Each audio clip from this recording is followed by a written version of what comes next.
தேவனுடைய வார்த்தையை கேட்கும்பொழுது கவனத்தோடு கேட்க வேண்டும்.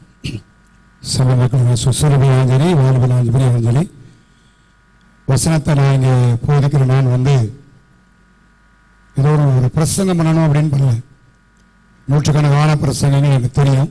பைபிளை மூடிட்டே பிரசங்கம்.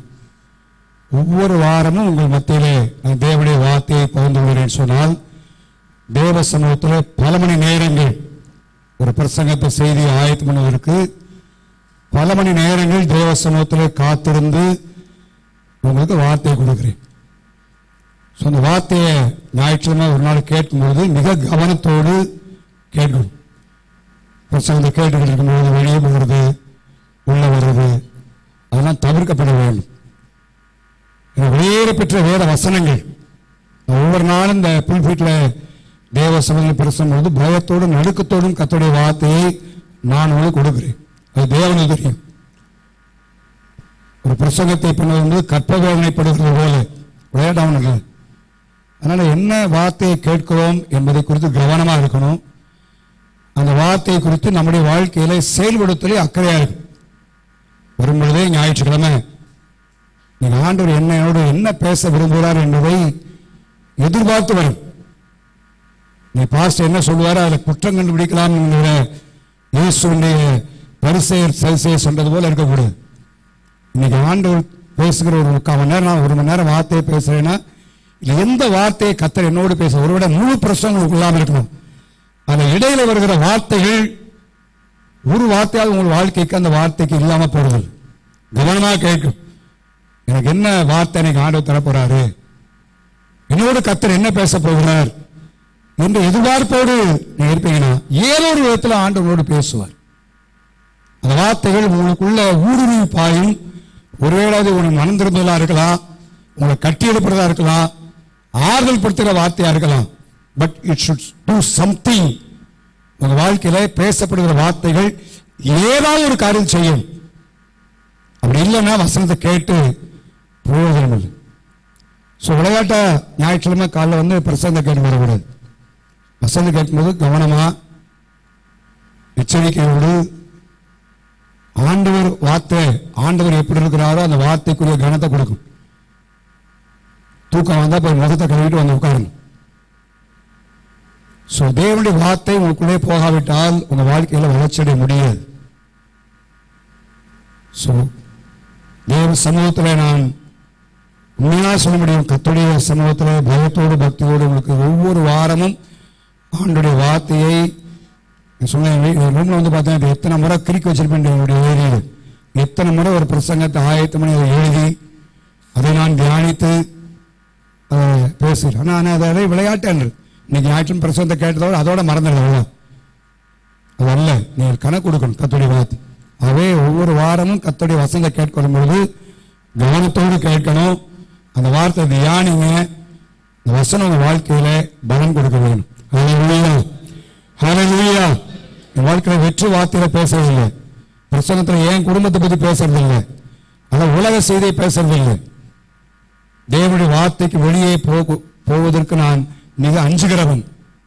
தேவனுடைய வார்த்தை உதாரணம் சொன்னாலே பைபிள் தான் உங்களுக்கு தேவனுடைய வார்த்தையை கருவும். அதனால வேத வசனத்துக்கு மரியாதை கொடுக்கும். ஒரு எனக்கு மரியாதை கொடுக்காட்டாலும் கர்த்தருடைய வேத வசனத்திற்கு மரியாதையும் கனத்தையும் கொடுக்கிறேன். இந்த வேதத்தோடு கர்த்தருடைய வார்த்தை கேட்போமானா ஆண்டவன் ஆசீர்வதிப்பார். ஹல்லேலூயா. சத்தமாக சொல்றேன்.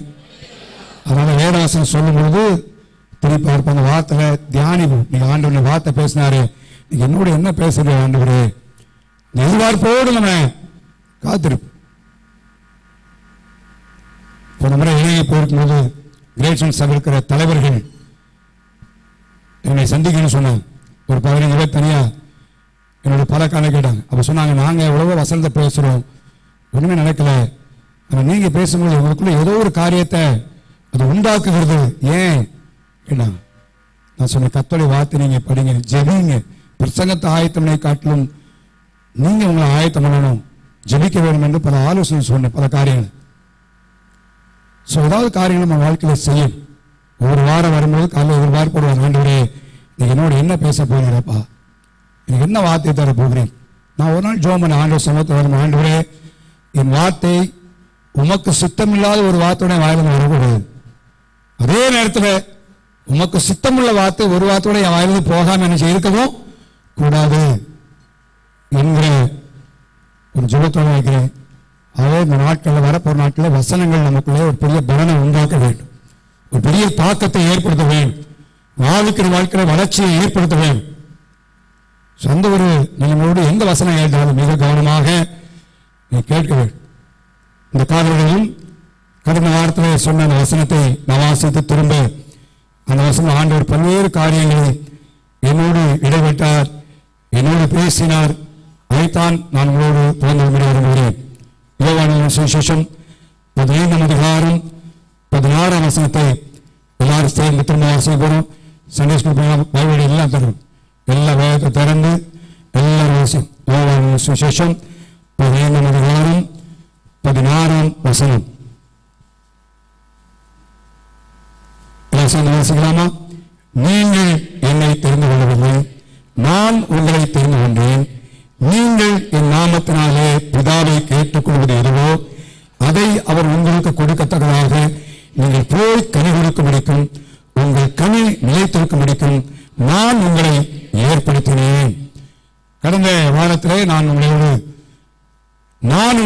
தெரிந்து கொண்டேன் என்கிற வார்த்தையை மையமாய் வைத்து ஆண்டவர் எந்த நிலைமையிலே நம்மை தெரிந்து கொண்டார், எப்படிப்பட்ட சூழ்நிலை கர்த்தர் தெரிந்து கொண்டார், தேவனால் தெரிந்து கொள்ளப்பட்ட வாழ்க்கையிலே அவர் எந்த நோக்கத்தோடு தேவனை தெரிந்து கொண்டார் என்பதை குறித்து நான் சொல்லி, நாம் ஒவ்வொருவரும் தேவனால் தெரிந்து கொள்ளப்பட்டவர்கள். நம்முடைய தகுதியின் அடிப்படையிலே அல்ல, நம்முடைய படிப்பின் அடிப்படையில் அல்ல, எந்த காரியத்தின் அடிப்படையில் அல்ல, இழிவானவைகளை, பைத்தியமானவைகளை, இல்லாதவைகளை தேவன் தெரிந்து கொண்டார்.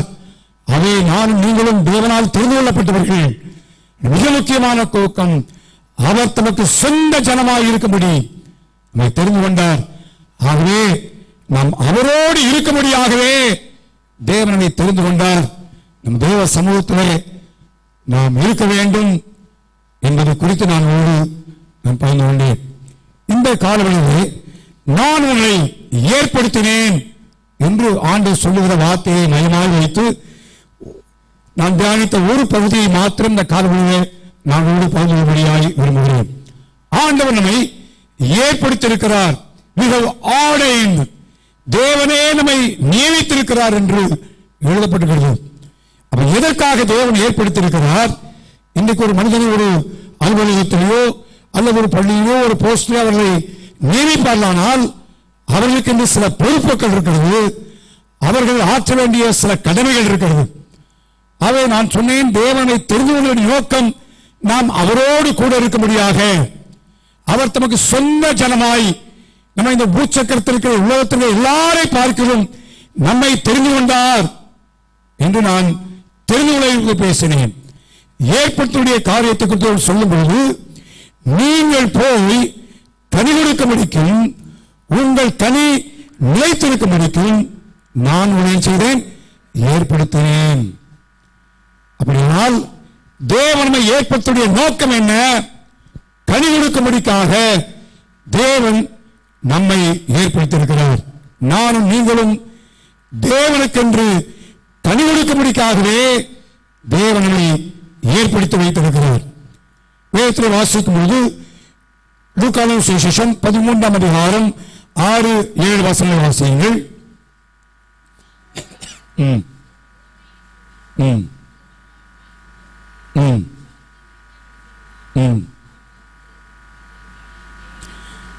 அவன் நம்பி கனியை தேடிய போது, அப்படியானால் இங்கே நாம் இந்த பகுதியிலிருந்து பார்க்கிற ஒரு காரியம், தேவன் நம்மிடத்திலே கனியை எதிர்பார்க்கிறார்.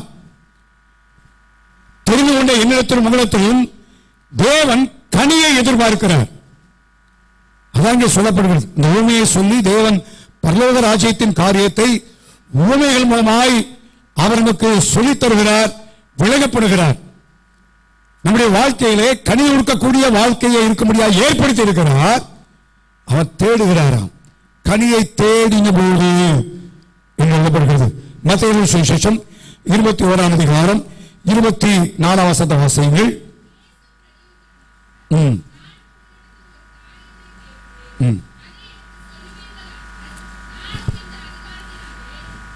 இல்லை அது இல்லை,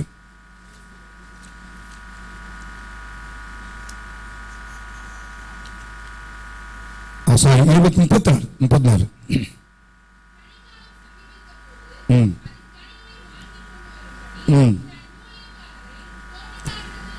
இங்கே நாம் பார்க்கிறோம், கனிகாலம் சமீபித்த போது கனிகளை வாங்கி கொண்டு வரும்படியாய் அழைப்பதை பார்க்கிறோம். அப்ப இந்த வசனங்களை என்ன எதிர்பார்க்கிறோம்னா, தேவன் நம்மிடத்துல எதை எதிர்பார்க்கிறாரு? கனி. ஒவ்வொரு இடத்திலும் கனி எதிர்பார்க்கிறார். தேவனால் தெரிந்து கொள்ளப்பட்ட என்னிடத்திலும் உங்களிடத்திலும் தேவன் கனி எதிர்பார்க்கிறார். நான் சொன்ன தேவன் இழிவானவர்கள், இல்லாதவர்கள், எல்லா காரியத்தையும் ஒவ்வொருவரும் தேவனால் தெரிந்து கொள்ளப்பட்டவர்கள். உலகத்தின் கடையாந்திரத்திலும் தெரிந்து கொண்டார். உலக தோற்றத்துக்கு முன்னாலே தெரிந்து கொண்டார். இதற்காக கனி கொடுக்கும்படி. It's not option. நான் கொடுத்தா கொடுக்கலாம், கொடுக்காட்டா மாட்டேன், அப்படி இல்லை.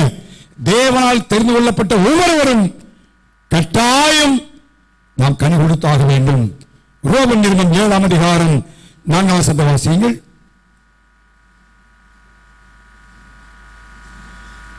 ரோமன் நிருபம் 7ஆம் அதிகாரம் 4ஆம் வசனம்.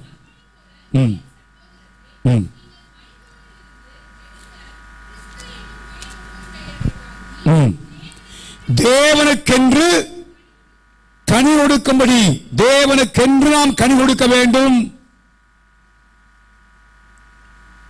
தேவனுக்கென்று நாம் கனி கொடுக்கும்படியாய் தேவன் நம்மை ஏற்படுத்தி இருக்கிறார்.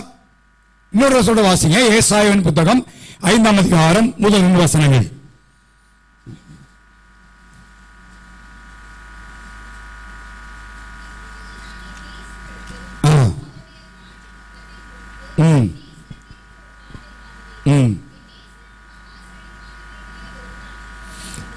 திராட்சை வாழ்க்கை, சபை எல்லாவற்றோடு இருக்கிறது. வாசிங்க. அதுவரை வேலையடித்து கற்களை பொறுக்கி திராட்சை செடியை விட்டு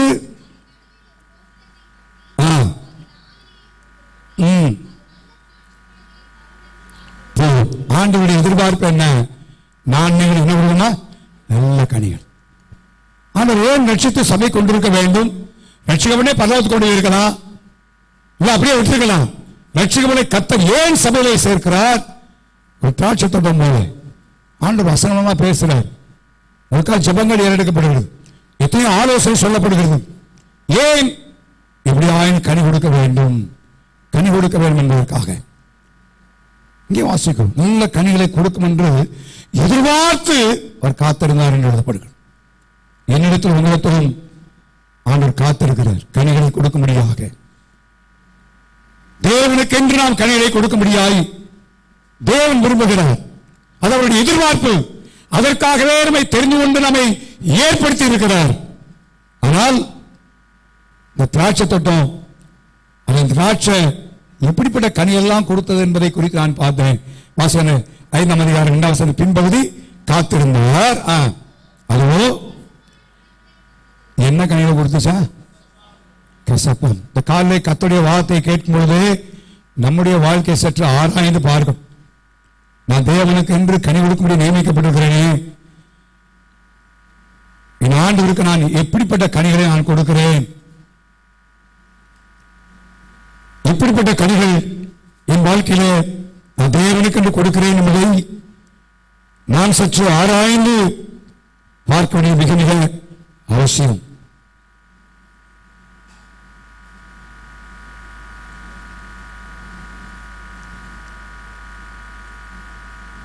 நல்ல கனிகளை கொடுக்கும்படி எதிர்பார்த்திருந்தேன், ஆனால் அதுவோ கசப்பான கனியை கொடுத்தது.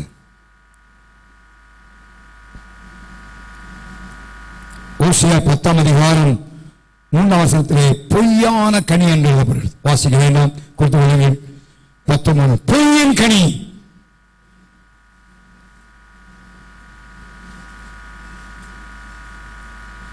மத்தேயு 7ஆம் அதிகாரம் 7ஆம் வசனம் வாசிங்க.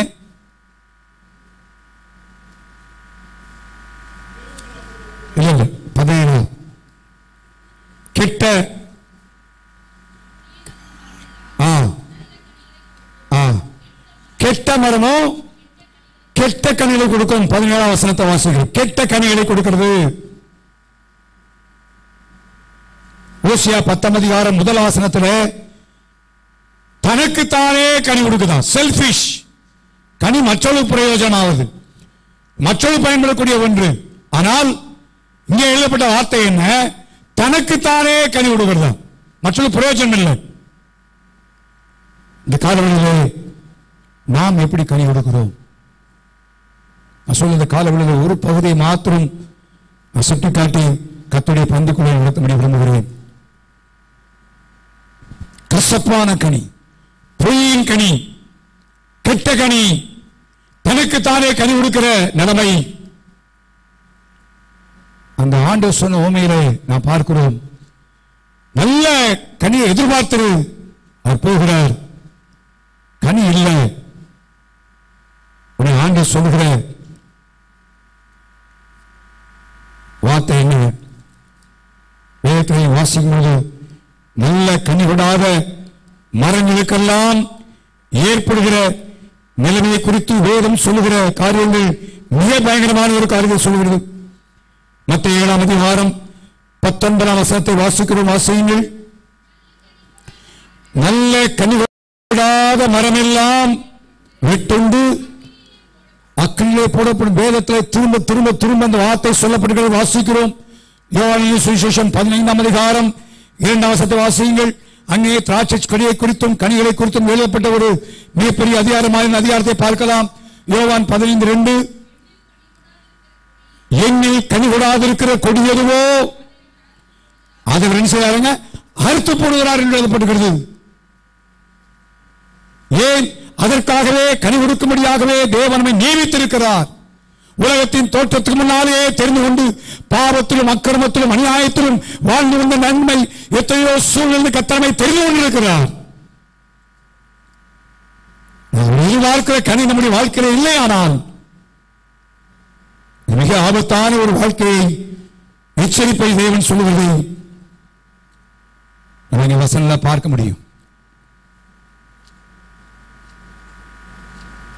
கிருபையாய் கர்த்தர் நாளிலே எனக்கு உங்களுக்கும் தயவு பாராட்டி இருக்கிறார். அதைத்தான் லூக்கா 13ஆம் அதிகாரத்திலே வாசிக்கிறோம். தோட்டக்காரன் சொல்லுகிறான் 7ஆம் வசனத்தில் 3 வருஷமா அத்துமத்தி கனியை தேடுறான்பா, ஒன்றையும் காணேன், இந்த வெற்றி போடு, இது நிலத்தை ஏன் செய்ய கிடைக்கிறது. அப்ப சொல்ல ஐயா, இது இந்த வருஷம் என்ன செய்யட்டும் இருக்கட்டும், இதை கொத்தி என்ன செய்கிறேன். நமக்கு வந்த ஆபத்துக்கள், மரண கண்ணிகள், நமக்கு வந்த விபத்துக்கள் எல்லாவற்றிலேயும் என்றைக்கும் இல்லாமல் போயிருக்கணும். God has extended our life. நம்முடைய வாழ்க்கையை தேவன் நீட்டி கொடுத்திருக்கிறார். நான் நீங்கள் தப்பு வைத்தது தப்பு வைக்கப்பட்டபடி திறமையினால் அல்ல, நம்முடைய பக்தியினால் அல்ல, தேவன் நம் ஒவ்வொரு வைத்த இரக்கத்தினாலே நம்முடைய ஜீவனை கொடுத்து வைத்திருக்கிறார். தேவனுடைய ஜீவனை தப்பு வைத்து வைத்திருக்கிறார். இதற்காக அவருக்கு என்று கனி கொடுக்கும்படிக்காக, நம்மை இஷ்டத்துக்கு வாழ்வதற்காக அல்ல, தேவனுக்கு என்று கனி கொடுக்கும்படிக்காகத்தான் நம்ம தேவன் நம்முடைய வாழ்க்கையை நீட்டி கொடுத்திருக்கிறார். வாழ்நாளை நீட்டி கொடுத்திருக்கிறார், ஜீவனை கொடுத்திருக்கிறார், தப்பு வைத்திருக்கிறார், பாதுகாத்திருக்கிறார். நம்ம எண்ணி பார்க்க வேண்டும். நாட்டுக்கு திரும்பி நம்முடைய வாழ்க்கையை சற்று திரும்பி பார்ப்போம். கடந்த காலங்களில் இல்லாமல் போயிருக்க சொன்ன போல ஆண்டுடைய கிருபை, தேவ கிருபையை பாதுகாத்தது. எதற்காக? நாம் வாழ்ந்து சுயித்திருக்க முடியாதவா? அது ஒரு பக்கம் உண்மைதான், ஆண்டு வாழ்ந்து சுயித்த முடியாது செய்கிறார். ஆனால் நான் நீங்கள் அவர் கனி கொடுக்க முடியாத கனி கொடுக்க முடிக்காக இந்த காலவழியிலே உலகத்து ஆண்டவரே நீரை ஏற்படுத்தினீர், நான் எந்த விதமான கனியை கொடுக்கிறேன், ஜீவனை பாதுகாத்தீரப்பா, என்னைக்கோ நான் இல்லாமல் போயிருக்கணும், தேவன் வார்த்தையை பங்கு கொடுக்கிறேன், நான் என்றைக்கோ இந்த உலகத்தில் இல்லாமல் போயிருந்திருக்கணும். ஏற்பட்ட ஆபத்தில் கர்த்தர் தப்பு வைத்தார். வாழ்க்கையை கொடுத்தார், ஆசீர்வாதத்தை கொடுத்தார், எல்லாம் நல்லதான். ஆனால் ஆண்டவருக்கு நம்ம கனி கொடுத்திருக்கிறோமா? கனி கொடுக்கிற தேவனை எதிர்பார்க்கிற கனியை நம்ம வாழ்க்கையை கொடுத்திருக்கிறோமா? அந்த கசப்பான கனிதானா, பொய்யான கனிதானா, எனக்கு நானே கனி கொடுக்கிற நிலைமைதானா, கெட்ட கனியை கொடுக்கிறோமா? யோசிச்சு பார்ப்போம். இல்லாவிட்டால் இந்த காலவெளியிலே உங்கள் வாழ்க்கையை சற்று மாற்றி அமைப்பது அவசியம். காலங்கள் மிக கொடிய காலத்திலே போய்கொண்டிருக்கிறோம். இப்போ இருக்கிறது போலவே எல்லா நாளும் ஓடிக்கொண்டிருப்போம் என்பதற்கு எந்த விதமான கேரண்டியும் இல்லை. நம்முடைய வாழ்க்கையை சீர்திருத்தக்கூடிய ஒரு கனி கொடுக்கக்கூடிய ஒரு காலத்துக்குள்ளே வந்திருக்கிறோம். ஆண்டவர் எதிர்பார்க்கிறார். வேதத்திலே நாம் தொடர்ந்து பார்க்கும் பொழுது ஏன் ஆண்டவர் கனி கொடுக்க வேண்டும் என்று சொல்லுகிறார். வாசியுங்கள். மத்தேயு சுவிசேஷம் 7ஆம் அதிகாரம் 11ஆம் வசனம். அவருடைய கனிகளினாலே அவர்களை அறிவீர்கள். திரும்ப 20ஆம் வசனம். அவருடைய கனிகளினாலே அவர்களை அறிவீர்கள். ஐடென்டிபிகேஷன். நான் ஆண்டவருடைய பிள்ளை என்பதற்கு ஐடென்டிபிகேஷன் என்ன?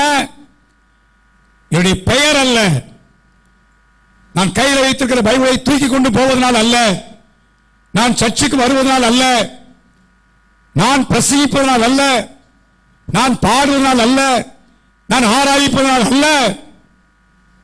இது என்னுடைய வாழ்க்கையிலே நான் தேவனுடைய பிள்ளை என்கிற ஐடென்டிபிகேஷன் என்னுடைய கனிகளினாலே. கனிகளினாலே நான் பிரசங்கிக்கலாம், அந்நிய பாஷை பேசலாம், ஊழியம் செய்யலாம், பல காரியம் செய்யலாம். அதே நேரத்தில் கனிகூடாத வாழ்க்கையாக இருக்கலாம். It's possible. அது முடியும். அதுதான் ஆண்டவர் சொல்லுகிறார். நல்ல மரம் எப்படி ஐடென்டிஃபை பண்ணப்படுகிறது? நல்ல கனிகளை செய்யும், கொடுக்கும். ஒரு வாயை திறந்தாலே அடுத்தால பத்தி குறை, அடுத்தால பத்தி பொறாம, அடுத்தால பத்தி செய்யற அவர் சரியில்லை, இவர் சரியில்லை, அது சரியில்லை, இது சரியில்லை அப்படின்னா என்ன அர்த்தம்னா இவர் சரியில்லைன்னு அர்த்தம். இந்த மரம் சரியில்லை. நல்ல மரம் இருந்தா வாயில என்ன அர்த்தம் வரும்? சத்தமா சொல்லுங்க. காலை முழுசும் காலையில் எழும்பி வெறும் டிவியை முழுசும் பார்த்துட்டே வாங்கினேன், உலக செய்தியே கேட்டு வாங்க. எதுக்கு அவர் ஆள்கிட்ட போறா எதை சொல்லுவீங்க? நீ பார்த்தீங்களா, அமெரிக்கா அவனை சுட்டு கொண்டுட்டான், அவனை சுட்டு கொண்டுட்டான், சுட்டு கொண்டுட்டான் சொல்லுவீங்க. ஏன்? எது நிரம்பியிருக்கு இப்ப உள்ள? நல்ல மரம் என்பது, நல்ல மனிதன் என்பது ஐடென்டிபிகேஷன். என்னுடைய கனி, நீ வாயில வருகிற வார்த்தைகள், மற்றவர்கள் வைத்திருக்கிற உறவுமுறைகள், அதில் தான் உடைய என்னுடைய பிரசங்கத்தில் அல்ல. பிரசங்கம் பண்ணலாம், ஆராதிக்கலாம், இது செய்யலாம். கனியற்ற வாழ்க்கையாக இருக்கலாம், வாழ்க்கை செய்ய முடியும். அதான் அநேகர் குடும்பங்கள் ரட்சிக்கப்படல, சாட்சியா வாழ முடியல. இங்க ஒரு வாழ்க்கை, வீட்டில் ஒரு வாழ்க்கை, ஒரு மத்தியில் ஒரு வாழ்க்கை, தேவ மக்கள் மத்தியில் ஒரு வாழ்க்கை, கனி கொடுக்கிற வாழ்க்கை இல்லை. நல்ல மரமா இருந்தா கனி கொடுன்னு சொல்ல வேண்டிய அவசியமே இல்லை. ஆட்டோமேட்டிக்கா என்ன செய்யும்? நல்ல கனிகளை கொடுக்கும். ஐடென்டிபிகேஷன், அடையாளப்படுத்துதல். இஸ்ரேல் ஜனத்திற்கு தேவன் கானான் தேசத்தை வழிநடத்துகிறார். அப்ப வேறு அனுப்புறதை பாருங்க. என்னாமத்து புத்தகத்தில் நான் பார்த்து அந்த வசந்த பார்க்கும் பொழுது எனக்கு அதுல ஞாபகம். என்னாமத்து புத்தகம் எடுங்க. என்னாமத்து புத்தகத்தில் வேலைக்காரரை அனுப்புகிறார்கள். அவர்கள் வந்து சொன்ன ஒரு காரியத்தை நான் பார்க்கிறோம். வாசனம் 23 வசனம்.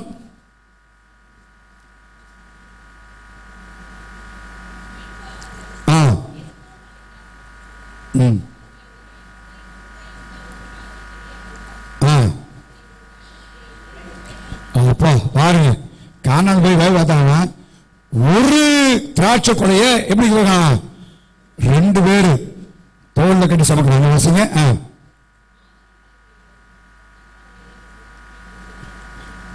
தேசத்தை ஐடென்டிஃபை பண்ணுவதற்கு என்ன கொண்டு வராங்க? இப்ப சொல்லுங்க அப்போ, பழங்கள்.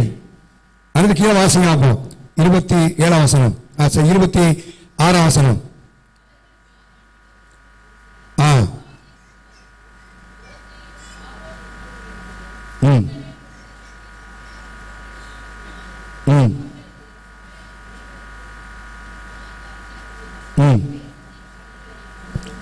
எதை காண்பித்தார்கள்? கனிகளை காண்பித்தார்கள். கனிகளை காண்பித்தார்கள். அடுத்த வசனம்.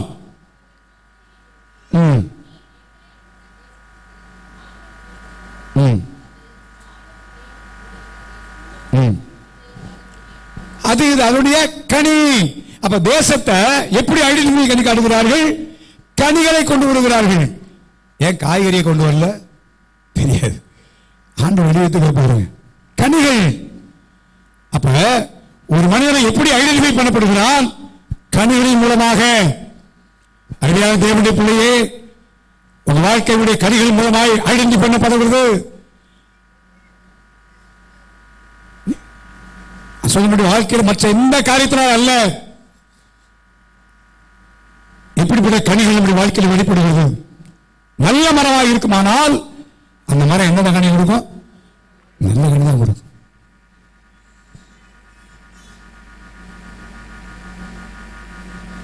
மாமரத்தை எந்த அடி அடிச்சும் நீ வேப்ப மரம் ஆடு வேப்பம் கனி கொடுக்குமா? கொடுக்காது, கொடுக்காது. ஆனால் சிலருடைய வாழ்க்கையில் நல்ல பணம் சில நேரத்தில் வருது, மற்ற நேரம் பிற கசப்பான கனி வந்துடுது. ஆண்டவர்களே, எப்பா ஒரே வீட்டுக்கு இருந்து எப்படிப்பா கசப்பு வரும், இனிப்பு வரும்? இட்ஸ் நாட் பாசிபிள், முடியாதே. சர்ச்சில் இருந்தாலும் ஆவிக்குரியவன் தான், வீட்டில் இருந்தாலும் ஆவிக்குரியவன் தான், வேலைக்கு இருந்த வேலை போன இடத்துல இருந்தாலும் ஆவிக்குரியவன் தான், எங்க இருந்தாலும் ஆவிக்குரியவன் தான். எந்த சூழ்நிலை ஆனாலும், எப்படிப்பட்ட நிலைமையானாலும். நான் கடந்த 2 மாதம் பீகார் போயிருந்தேன். அங்கே பார்த்தா மாங்கனி, அவ்வளோ மாம்பழம். அவங்க சொன்னாங்க பயங்கரமான இனிப்பு. நான் இது வரைக்கும் அது பீகார் சீசனில் போனதில்லை.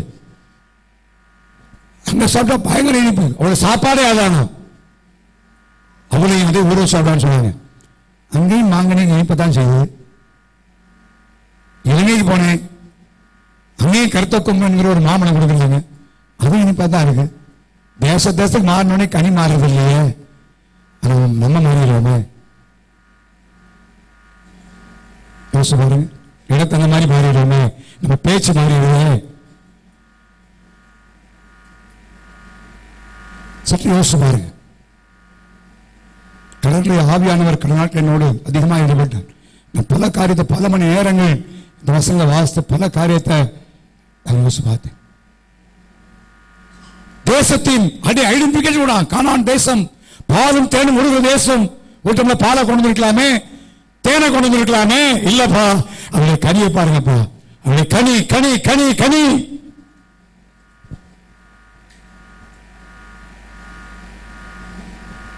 நம்ம எப்படிப்பட்ட கனிகளை கொடுக்கிறோம்? இந்த காரணம் வாழ்க்கை கட்டாயம் மாற்றமாக வேண்டும். வாழ்க்கை மாறியே ஆக வேண்டும். எத்தனை வருஷம் விசுவாசியாக இருந்தாலும் பரவாயில்ல, ஜீவியத்தை மாறியே ஆக வேண்டும். கர்த்தர் எதிர்பார்க்கிறார். அதற்காகத்தான் தேவன் நம்மை ஏற்படுத்தி வைத்திருக்கிறார். நல்ல மரம் நல்ல கனிகளை கொடுக்கும். நல்ல கனிகளை கொடுக்கும்படியாகவே நம்மை ஏற்படுத்தியிருக்கிறார். ஏன்? ஐடென்டிபிகேஷன். நான் தேவனுடைய பிள்ளை என்பது நான் குத்திட்டு போற பேட்ஜில் தெரிய போறதில்லை, நான் கையில் வச்சுக்கிற பைபிளால் தெரிய போறதில்லை. என் வாழ்க்கையினாலே வெளிப்படுத்தப்பட வேண்டும். ஆண்டுடைய பிள்ளை, தேவனுக்குரியவர்கள்.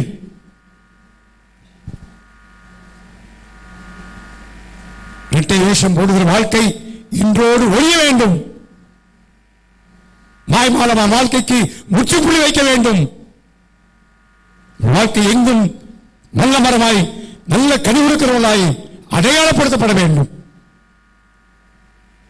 யார் நம்மை குறித்து சொன்னாலும் ஆண்டுடைய பிள்ளை, தேவனுடைய பிள்ளை என்று அடையாளப்படுத்தத்தக்கதான ஒரு வாழ்க்கை நம்மிடத்தில் வர வேண்டும்.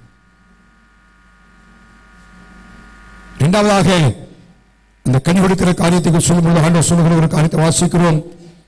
யோவான் 15:8 வாசிங்க. நீங்கள் மிகுந்த கனிகளை கொடுப்பதினால் என் பிதா மகிமைப்படுவார். என் பேர் இல்லையா, நம்ம பேர் இல்ல, இவங்க ரொம்ப நல்லவங்க, நம்ம பேர் பிரஸ்தாவத்துக்காய் அல்ல, நம்முடைய நாம மகிமைக்காய் அல்ல, ஆண்டவர் மகிமைக்காக பிதா மகிமைப்படுவார். அது பிறகு சொன்னாரு, எனக்கும் நீங்க எப்படி இருப்பீங்க, ஆண்டுடைய சீசன் என்ற இடத்துல இருக்கணும்னா நம்ம கனி கொடுக்கிற ஒரு வாழ்க்கை செய்யணும். கனி கொடுக்க வேண்டும். கனி கொடுக்கிற ஒரு வாழ்க்கை இருக்க வேண்டும். அதுக்காகத்தான் கனி.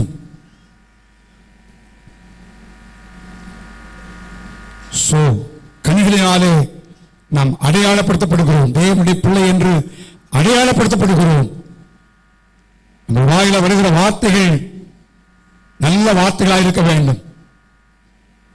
தீர்மானம் மற்றொரு குறை சொல்வது, குற்றம் சாட்டுதல் வாயில வரக்கூடாது. தீர்மானம் பண்ணுவோம், உறுதி எடுப்போம். சிலப்பா என்ன சொன்னாங்க, அவரை பத்தி எனக்கு தெரியாதா, இவனை பத்தி எனக்கு தெரியாதா. சில விசுவாசிகள் அவனை காட்டிலும் வளர்த்தியான, அவங்களை காட்டிலும் வயதானவர்கள், அவங்களை காட்டிலும் அனுபவசாலிகள், ஈஸியா துச்சனமா பேசுறோம். நம்ம தேவனுடைய பிரேமத்தில் அப்படி இருக்கக்கூடாது. எங்க போனாலும் நம்ம மறந்தான் நல்ல கனிகளை கொடுக்க வேண்டும். சூழ்நிலை வித்தியாசம் தான். இருளான இடமா இருக்கலாம், நம்ம சுற்று ரட்சிக்கப்படாத மக்களா இருக்கலாம்,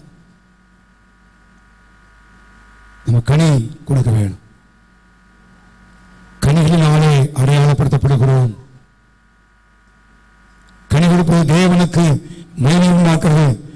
நானும் ஆண்டவருக்கு சிஷ்யனாக இருக்கிறேன். நான் யோசித்த ஆதியாகமத்தின் புத்தகம் 1ஆம் அதிகாரத்தில் சொல்லப்பட்ட காலத்தில் ஆண்டவர் ஆரம்பத்தில் சிருஷ்டிக்கும் பொழுது எல்லாவற்றையும் வார்த்தையினாலே சிருஷ்டித்தார். எப்படி ஆசித்தார்? 11ஆம் வசனத்தை வாசிங்க.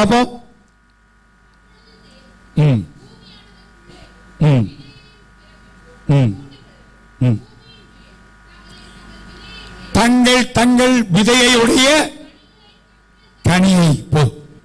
இப்பதான் சீட்லெஸ் ஃப்ரூட் வந்துருச்சு. இப்ப என்ன ஃப்ரூட்? எல்லாமே சீட்லெஸ். அதே மாதிரி வேர்ட்லெஸ், லைஃப்லெஸ், வாழ்க்கை இல்லாத கிறிஸ்தவம், வார்த்தை இல்லாத சபை, விதை இல்லாத கனி. ஆண்டவர் நடக்கும் அப்படி இல்லை. தங்கள் தங்கள் எதற்காக விதை? எதற்காக விதை? ரீப்ரொடக்ஷன், பரவுவதற்கு. சரிதானா? எதற்காக? அந்நாட்டில் சயின்ஸ்ல படிச்ச யாவர் விதை பரவுதல் என்றால் என்ன, எந்தெந்த விதத்தில் என்ன செய்யும்?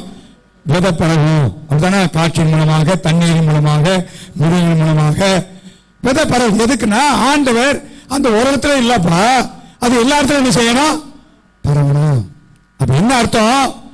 கனி கொடுக்கிற ஒரு வாழ்க்கை இருக்குமானா நம்ம மற்றவர்களை ஆதாயப்படுத்துவோம். மற்றவர்கள் என்ன செஞ்சிருப்போம்? ஆதாயப்படுத்திருப்போம். நான் கேள்வி கேட்க விரும்பல, நீங்க தேவனுக்கு முன்னால உங்களை கொஞ்சம் கேட்டு பாருங்க, என் மூலமா எத்தனை பேர் ரட்சிக்கப்பட்டிருக்கிறார்கள்.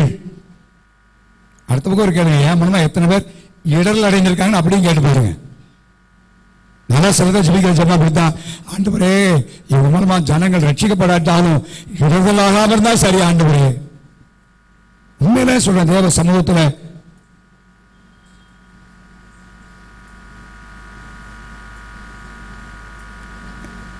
விலை கனி கொடுப்போமானால் மற்றவங்க நிச்சயமா ஆதாயப்படுத்திருக்கும்.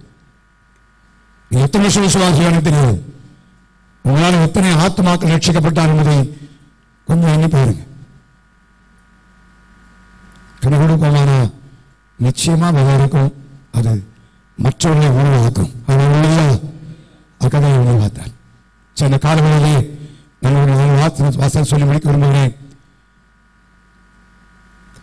எப்படிப்பட்ட கனிகள் என்பதை குறித்து நான் சொல்லி கர்த்தருடைய பந்துக்களை போடுறேன். காரணம், அந்த வார்த்தையை தியானிக்க தியானிக்க தியானிக்க கர்த்தர் பல காரியத்துக்கு நான் இடைபெற்று கொண்டே இருந்தார். பல மணி நேரங்கள் வசனத்தை தியானித்து வாசித்த முதல் என்ன கனி என்பதை குறித்து மாத்திரம் சில வார்த்தைகளை சொல்லி நம்மளுக்கு ஒரு வாசிங்க வேகமாய். ஏசாயா 45 அதிகாரம் 8வது வசனம் வாசிப்போம். முதலாவதாக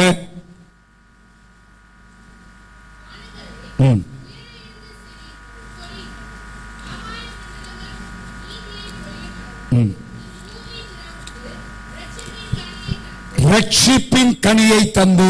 என்ன கனி தரணும்? சத்தமா சொல்லுங்க. அப்போ ரட்சிக்கப்படணும், என்ன கனி கொடுக்கணும்? ரட்சிப்பின் கனி. அப்படின்னா என்ன அர்த்தம்? இன்னும் கொஞ்சம் பார்த்தீங்கன்னா சுவிசேஷத்தில் அதை வேற விதமா பார்க்கணும். வாசிங்க 3ஆம் அதிகாரம் 8வது வசனம். மத்தேயு 3ஆம் அதிகாரம் 8வது வசனம்.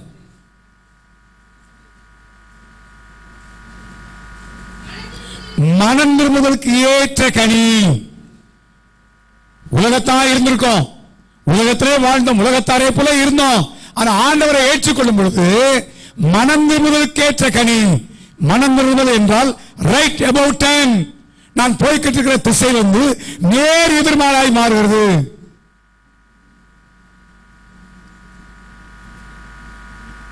அப்ப ரட்சிக்கப்படுறதுக்கு முன்னால் எப்படி இருந்தோமோ அதே நிலைமையில இருந்தோம்னா இன்னும் நம்ம மரங்களுக்கு ஏற்ற கனிகளை கொடுக்கலன்னு அர்த்தம். நான் கேரளாவில் ஊழி செஞ்சேன். அவன் சபையில போய் பிரசவனை பல சபை போய் அவன் சில ஆட்கள் பண்ற வேலை கேட்டா ஏன் இப்படி இருக்காங்கன்னு கேட்பேன்.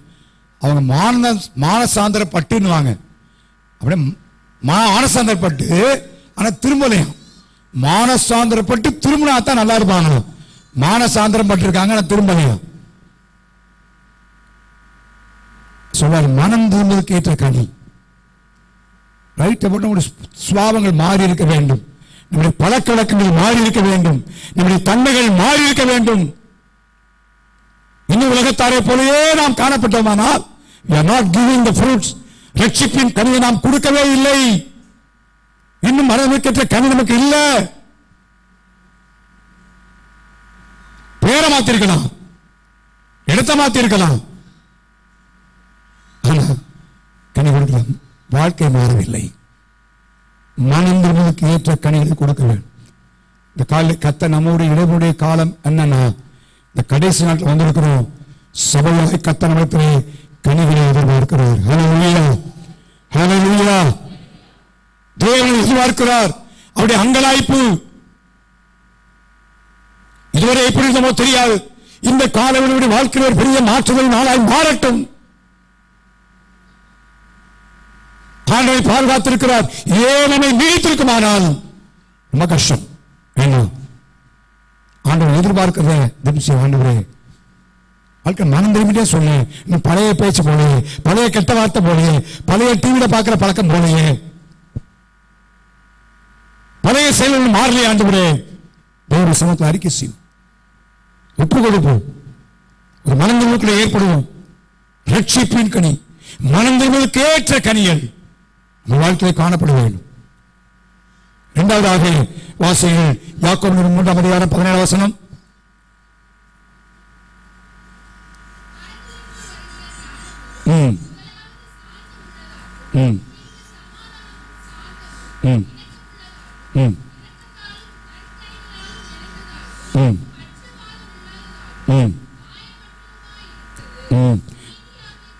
நீதியாய கனி. என்ன கனி சொல்லப்படுகிறது? நீதியாய கனி. நீதி என்று சொன்னால் தேவனுக்கு முன்னாலும் மனுஷனுக்கு முன்னாலும் செம்மையாக இருத்தல். Doing right things. மனுஷனுக்கு முன்னாலும் சரி, தேவனுக்கு முன்னாலும் சரி, சரியான காரியத்தை செய்தல், அதுதான் நீதியின் கனி. மூணாவதாக வேமாசிய கலாத்தியர் 5:22 நம்ம எல்லாம் தெரியும். ஆவியின் கனி 9 காரியம் சொல்லப்படுகிறது. அதை நான் இப்ப விளக்கி சொல்லல, நான் ஸ்கிப் பண்ணி போகிறேன். ஆவியின் கனி நம்முடைய வாழ்க்கையிலே கலாத்தியர் 5ஆம் அதிகாரம் 22ஆம் வசனத்தில் சொல்லப்பட்ட அந்த அன்பிலிருந்து ஆரம்பித்து வரிசையாய் சொல்லப்படுகிற அத்தனையும் கனி நம்முடைய வாழ்க்கையில வெளிப்பட வேண்டும். ஆவியின் கனியை கொடுக்க வேண்டும். அடுத்து கொலோசியர் 1ஆம் அதிகாரம் 10ஆம் வசனம்.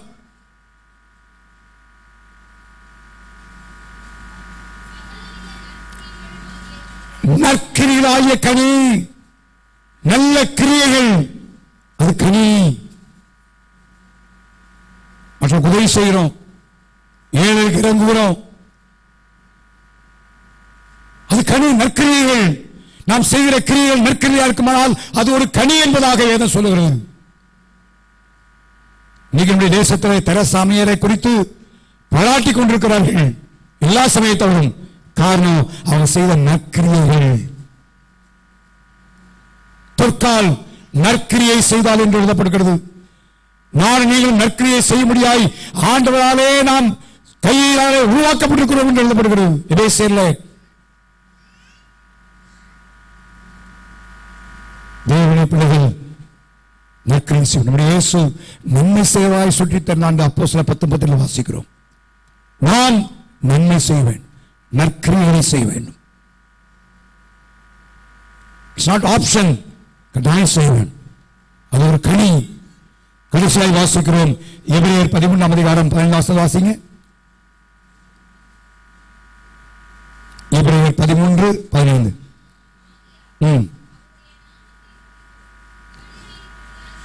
முதுவடியின் கனியாய ஸ்தோத்திர பலி. கவனிங்க, நான் எல்லா நேரமும் வாயில ஆண்டவரே ஸ்தோத்திரம் ஆண்டவரே ஸ்தோத்திரம் ஆண்டவரே சொல்வேனா? என்ன வாழ்க்கை அது? கனி கொடுக்கிற ஒரு வாழ்க்கை. கனி கொடுக்கிற ஒரு வாழ்க்கை. சர்ச்சில் வந்து ஸ்தோத்திரம் சொல்லும் லேசு, ஆண்டவர் ஸ்தோத்திரம் ஸ்தோத்திரம் பண்ணது ஈஸி.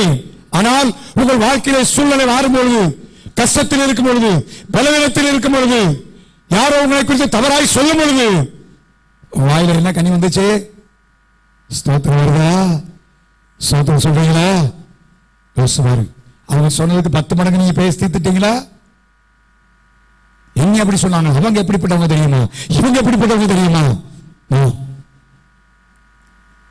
கனி இல்ல. அதனால கனியினால் ஐடென்டிஃபை பண்ணல. இவங்க நான் முறுமுறுத்து மற்றவங்களை அப்படி சொல்லி இப்படி சொன்னா என்னையா இவங்க கோயிலுக்கு போய் என்ன பிரயோஜனம்? ஈஸியா சொல்லிடுவாங்க.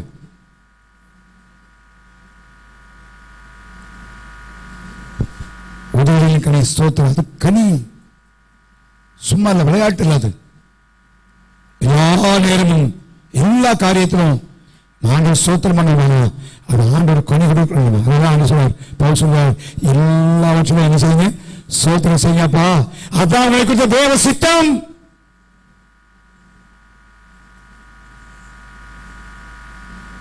என்ன பெரிய சந்தோஷம்.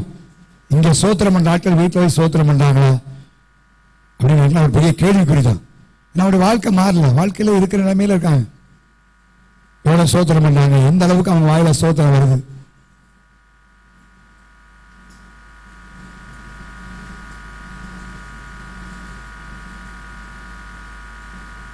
இல்லை. நாட்கள்ல ஆண்டவர் இடத்துல சபையாய் எதிர்பார்க்கிற குறையும். ஒருவேளை நாம் கனி கொடுப்பதை குறைவிட்டிருக்கிறோம் என்று ஆண்டவர் வார்த்தை கொடுத்திருக்கலாம். சொல்ல ஒவ்வொரு மாதமும் தேவனுடைய வார்த்தையை கொடுக்கும் பொழுது ஏதோ விளையாட்டா நான் கொடுக்கறது இல்லை. தேவன் தருகிற வார்த்தைகளை வைத்து பயத்தோடும் நடுக்கத்தோடும் அந்த வார்த்தை ஆண்டு தர வார்த்தை தியானத்தோடு பேசிக் கொண்டிருக்கிறேன். வார்த்தை சொல்லும் ஆண்டவரை என்னுடைய வாழ்க்கையை கனி கொடுக்கிற ஒரு வாழ்க்கை இன்னும் எதிர்பார்க்கிற ஜெபத்தோடு தான் கொண்டிருக்கிறேன். அதை கத்தர்ந்த நாட்களே சபையில தேவனுடைய எதிர்பார்ப்பு, நாம் தேவனுக்கென்று கனி கொடுக்க வேண்டும். குறைவிட்டிருக்கிறோம், குறைச்சலாக இருக்கிறோம். நம்ம தேவ சமூகத்தில் அறிக்கை செய்து ஒப்புக்கொண்டுதான் அந்த காலவழியிலே அந்த வார்த்தையை பேசுகிறேன்.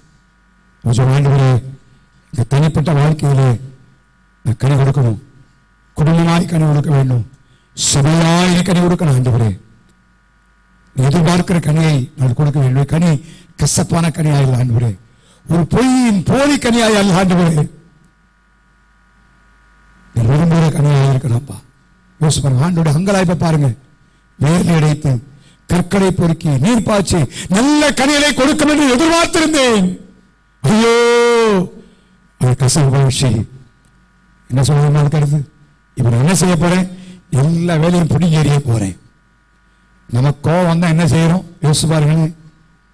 ஆண்டவர் கோவம் வந்தா என்ன செய்வார்? யோசிச்சு பாருங்க. எல்லாம் பாப்பா, இது வரைக்கும் எவ்வளவு செஞ்சுட்டேனே, எவ்வளவு காரியத்தை பேசிட்டேன், எவ்வளவு தப்பு வச்சுட்டேன், எத்தனையோ ஆலோசனை சொல்லி இருக்கிறேன், எத்தனையோ தேவை சந்தித்து இருக்கிறேன், ஆசிரியத்திருக்கிறேன். ஆனா எதிர்பார்த்து நான் கனியை கொடுக்கலையே. கட்டுறா இல்லப்பா, கொஞ்சம் இருக்கட்டும், கொஞ்சம் இருக்கட்டும். ஆண்டவர் எனக்கும் உங்களுக்கும் வாழ்க்கையை எக்ஸாம் கொடுத்திருக்கிறார். இதற்காக இந்த உலகத்தில் வாழ்ந்து சுயித்திருக்க முடியாது. உலக வாழ்க்கை எதை பெற்றுக் கொண்டாலும் ஒரு நாள் முடிய போகிறது.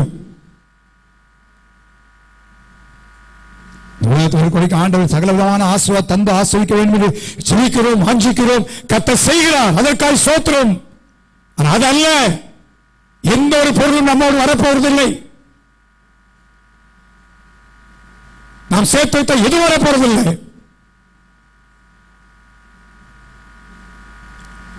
கனி கொடுக்கத்தக்கதாக முக்கியப்படுத்துவோம்.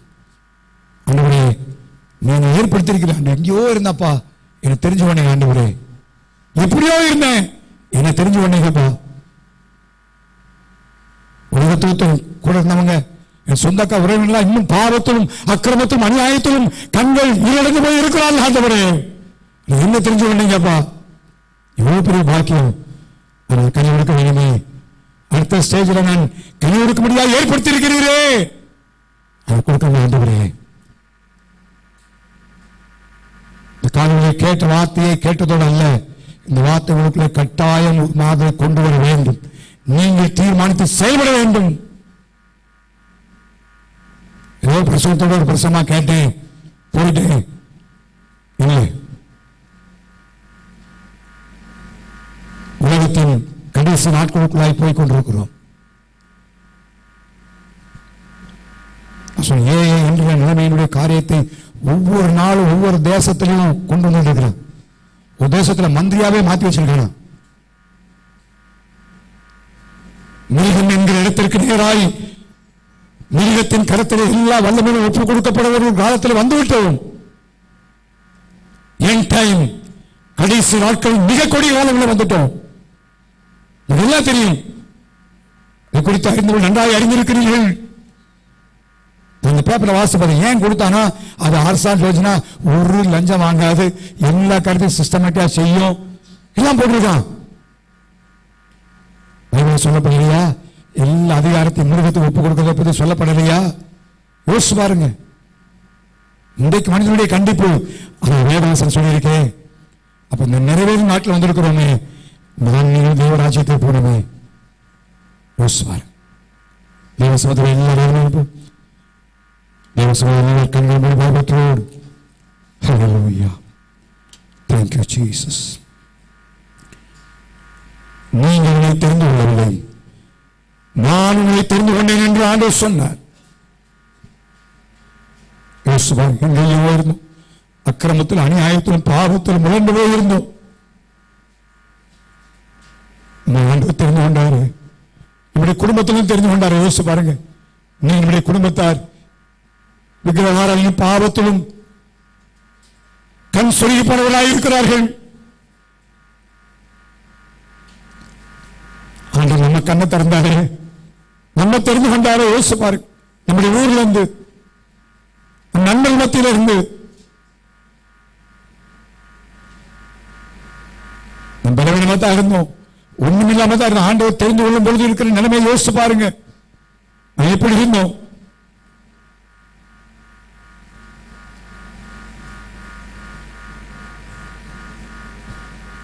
ஆண்டவரை தெரிந்து கொண்டு வந்தாரு. மனிதர்கள் நம்ம ரிஜெக்ட் பண்ணாங்களே, மற்றவர்கள் எடுத்து சொன்னாங்களே, குடும்பத்தார் எண்ணி பார்க்காம இருந்தாங்களே, ஆண்டவர் தெரிந்து கொண்டாரு. எவ்வளவு பெரிய பாக்கியம். அதே நேரத்தில் கனிகளை கொடுக்கும்போது ஆண்டவனை ஏற்படுத்தி இருக்கிறார், நியமிக்கப்பட்டிருக்கிறோம். இந்த கால சற்று ஆராய்ந்து பார்ப்போம். ஒரு பெரிய உத்தரவாதத்தை உடையவர்கள் நாம், பெரிய உத்தரவாதத்தை உடையவர்கள் நாம். காலங்களில் எத்தனையோ ஆபத்துக்கள், நமக்கு வந்த பலவீனங்கள், வியாதிகள், நமக்கு வந்த எத்தனையோ காரியங்கள் ஆண்டவர் தப்பிச்சாரு. இதற்காக நல்ல கனிகளை கொடுக்கும் என்று நான் எதிர்பார்த்து கனிகாலம் சமீபிக்கும் போது கனியை வாங்கிட்டு வாப்பாக அனுப்ப கனியை தேடி வந்தார். இந்த காலங்களிலே ஆண்டவர் கனி எதிர்பார்க்கிற ஆண்டவர். கனி கொடுத்தா பரவாயில்ல, இப்ப முடியாட்டா விட்டு, அப்படி இல்லை. அது ஒரு நம்ம ஆப்ஷன் இல்லை, கட்டாயம் கொடுத்தாக வேண்டும். யாராக இருந்தாலும் சரி, ஒவ்வொரு கட்டாயம் பிரசங்கிக்கிற நானாலும் சரி, தேவனுடைய வார்த்தை கேட்கிற நீங்களானாலும் சரி, கட்டாயம் கனி கொடுத்தாக வேண்டும்.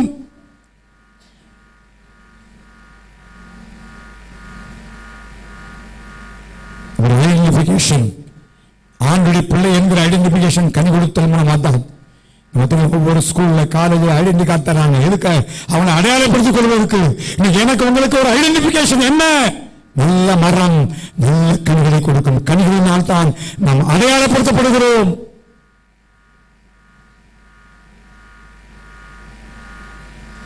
ஓ ஹல்லேலூயா. இந்த காலையில் நம்மை நாமே ஆராய்ந்து பார்ப்போம். அந்த தெளிவாய் கடந்த மாதத்தில் இந்த வார்த்தையை கொடுத்து நான் கூட பேசிக் கொண்டிருக்கிறேன். இந்த வார்த்தையின் ஆரம்பத்தில் வார்த்தையை கொடுத்து பல நாட்களாக வேதவசனம் வாசித்துக் கொண்டே இருக்கிறேன். அங்கே இருப்பது ஆண்டோடைய ஆவியானவர் என் உள்ளத்தில் வைத்த அந்த வார்த்தைகளை நான் தியானித்து அவனோடு பேசிக் கொண்டிருக்கிறேன். ஆண்டவரே, இடத்துல எதிர்பார்க்கிறீங்கப்பா, கொஞ்சம் இருக்கட்டும்ப்பா. ஆண்டவரே, நான் அதிகமாக ஜெபிக்கிறேன். என்னை கிட்டிச்சேராப்பா, இப்படி ஆள் நான் கனி கொடுக்கறதுக்கதாய் எதிர்பார்க்கிற கனிகளை நான் கொடுக்குறேன். ஆண்டவரே, எப்ப கொடுக்குறோம்ப்பான்னு சொல்ல நிலைமைதான். ஆண்டவருடைய சபையிலே அவர் கனியை எதிர்பார்த்து கொண்டிருக்கிறார். நாம் குறைபட்டுகிறோம். எதிர்பார்க்கிற அந்த எதிர்பார்ப்பை நிறைவு செய்ய முடியவில்லை என்பது எனக்கு 100% நன்றாய் நான் உணர்கிறேன்.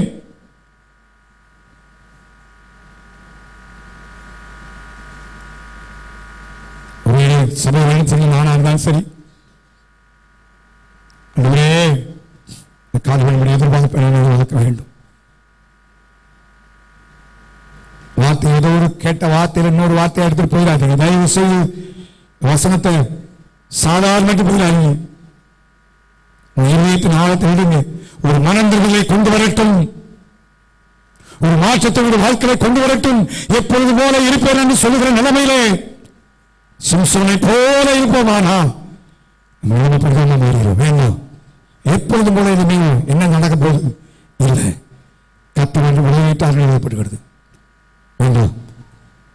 மனிதர்களுக்கு ஏற்ற கனிகளை கொடுப்போம், நீதியாய கனிகளை கொடுப்போம், நற்கனிகளை கொடுப்போம், ஆவியின் கனிகளை கொடுப்போம்.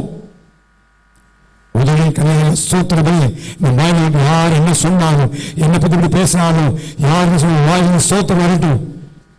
கெட்ட வார்த்தை மற்றும் சபிக்கிற வார்த்தைகளும் புறங்குறுகிற வார்த்தைகளும் நம்முடைய வாயை விட்டு நீங்கட்டும். சோதரமாக வரட்டும். உதவியின் யாருன்னு சொல்லு, வாயில சோத்திரத்தமாக சொல்லு. உதவியின் கனி சோத்திரபடி. இந்த காலையில் சில நிமிஷம் நான் தரப்போறேன். எல்லாம் ஜெபிக்க போறேன். சமூகத்தில் உங்களை பற்றி யாரையும் குற்றம் சாட்டுவதற்கோ இந்த வசனம் அவங்க இவங்க இல்லை. நம்ம வாழ்க்கை நிறுத்துவோம். நம்மை நாமே திறந்தால் நாம் நியாயம் தீர்க்கப்படுவோம். கர்த்தருடைய பந்தில பங்கு வரப்படும். வசனத்தை மற்றவனை நீங்கள் அனுசரிப்பாய் இந்த வார்த்தை சொல்லுங்க. மற்றவனை நீங்கள் பார்ப்பதற்காக இந்த வசனம் சொல்ல. நம்மை நாமே ஆராய்ந்து வரும். என் வாழ்க்கை எப்படி இருக்கு? ரட்சிக்கப்பட்டு இத்தனை வருஷம் ஆச்சு. நான் கனி கொடுத்துக்கிறேனா? என் கனி ஆண்டவருக்கு எப்படி கசப்பா இருக்கா? அது பொய்யின் கனியை கொடுத்துட்டு இருக்கிறேனா? எனக்கு நானே கனி இருக்கிறான். மற்றவர்கள் எந்த கனியை கொடுக்கிறேன்? என் கனினால மற்றவன் தேவனுடைய பிள்ளைன்னு ஐடென்டிஃபை காட்டிருக்கிறேனா? என் கனி மூலமா தேவனால் அனுப்பப்படுகிறதா? கனி கொடுத்தமா ஆத்மாக்களை ஆதாயம் பண்ணியிருக்கிறேனா? யோசமா இருப்போம். நம்ம காலங்களிலே தேவ சமூகத்தில் உண்மையாய் நம்ம தாழ்த்துவோம். கர்த்தருடைய இருதயத்தை பார்க்கட்டும், அவருடைய இருதயத்தை பார்க்கட்டும். இந்த நாட்டில் பிறகு நம்முடைய வாழ்க்கையில் ஒரு பெரிய மாறுதல் உண்டாகட்டும். நம்ம சபையில் ஒரு மாறுதல் உண்டாகட்டும். நம்முடைய ஜீவியங்களில் ஒரு மாறுதல் உண்டாகட்டும். நம்முடைய குடும்பத்தில் மாறுதல் உண்டாகட்டும். வேலை செய்கிற ஸ்தலங்களில் மாறுதல் உண்டாகட்டும். மற்றவர்கள் பார்க்கட்டும். இது வரைக்கும் இப்படி இல்லப்பா, இப்போ இப்படி இருக்காங்களே, இப்படி பேசுறாங்களே, இது வரைக்கும் இப்படி நடந்தாங்களே, இப்போ விளையாட்டாங்களே, காணட்டும், கைது முடிவு பண்ணட்டும். எப்படி கனிகளினால் தான், நான் பண்ணுகிற பிரசங்கத்தினால் அல்ல. நான் ஒரு 6 ரொம்ப நல்லா நடத்தலாம், அதனால அல்ல. என் கனிகள் தான், என் கனிகள் தான், என் கனிகளாக ஆண்டவருக்கு ஜெபிக்க போறோம். கர்த்தருடைய பங்கை பங்கு வர போறோம். அதுபோல தேவ சமூகத்தை உள்ளான எழுதிட்டு நான் கர்த்தருக்கு கொடுத்த பாரத்தை, தேவன் கொடுத்த வசனத்தை, உண்மையான சத்தியத்தை சத்தியமாக சொல்ல வேண்டும் என்கிற அது ஒரே உங்களோடு பேசிக் கொண்டிருக்கிறேன். ஒவ்வொரு வாரமும் தேவனுடைய சத்தியத்தை உங்களோடு பேசுகிறேன். ஆண்டு சமூகத்தால் தாழ்த்தி என்னிடத்தில் எதிர்பார்க்கிறீர், சபையில் எதிர்பார்க்க, குடும்பத்தில் எதிர்பார்க்கிறப்பா. என்னோட குறைவற்ற உங்க நிலைமைகள் தெரியும், என்னுடைய நிலைமைகள் தெரியும். நான் சமூகத்தில் ஜோமன் தான் வந்திருக்கிறேன். தேவ சமூகத்தில் அறிக்கை செய்து சபைக்காக எனக்காக தேவ சமூகத்தில் மன்றாடித்தான் வந்து நிற்கிறேன். இது உங்க நேரம். நீ ஆண்டவர் நோக்கி ஜெபிக்க உங்களை ஆராய்ந்து பாரும் சொல்ல, மற்றவர்கள் அல்ல. அவங்களைத்தான் இவங்களைத்தான் அப்படிலாம் இல்லை. இதை கர்த்தர் நம்ம ஒவ்வொருவரும் ஈடுபட்டிருக்கிறேன். ஒவ்வொருடைய வாழ்க்கை சுற்றி யோசிச்சு பார்ப்போம். மாறி சொல்லி ஆண்டவர் சமூகத்தை அறிக்கை செய்து தேவ சமூகத்திலே ஒரு தீர்மானத்தோடு கர்த்தருடைய பந்தில பந்து வருவோம். ஒரு தீர்மானத்தோடு. நம்ம தவறுகிறவர்கள் ஆண்டவர் குற்றப்படுத்தப்படியாக பேசல, ஆண்டவர் எதிர்பார்க்கிறத நீங்க பேசுகிறீர்கள் தான். அந்த எதிர்பார்ப்பை மத்தியில் இன்னைக்கு வசனமா பார்த்துருக்கோம். அந்த எதிர்பார்ப்பை நிறைவேற்ற ஆண்டவரே நாங்கள் தவறிட்டோம், காத்திருந்தோம், மக்கள் நாங்கள் ஏமாற்றம் கொடுத்துட்டோம், எங்களை ஒண்ணு ஆண்டவரே சரி செய்யணும் ஒப்பு கொடுக்குறப்பான்னு சொல்லி ஒப்பு கொடுத்த சமூகத்தை ஜோம் பண்ணுவாமா.